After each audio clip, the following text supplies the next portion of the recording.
नमस्कार शेळीपालक मित्रांनो, आपण आपल्या शेळ्यांच्या अंगावरील जे काय बोचीड व पिसा जे काय परजीव असतात त्यापासून आपण जर त्रासला असेल तर आजचा व्हिडिओ तुमच्यासाठी.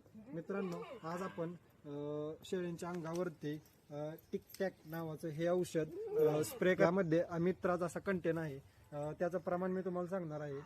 हे औषध 1 लिटर पाण्यामध्ये 2 मिली घ्यायचं आहे.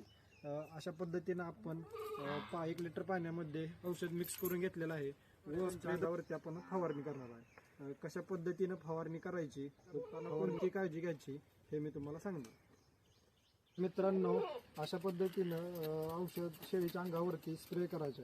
स्प्रे करताना एक काळजी घ्यायची आहे की शेळीच्या डोळ्याकडे व तोंडाकडे औषध उडणार नाही याची काळजी घ्यायची, कारण हे औषध अत्यंत विषारी आहे. अशा पद्धतीनं तुम्ही स्प्रे इझिली करू शकता.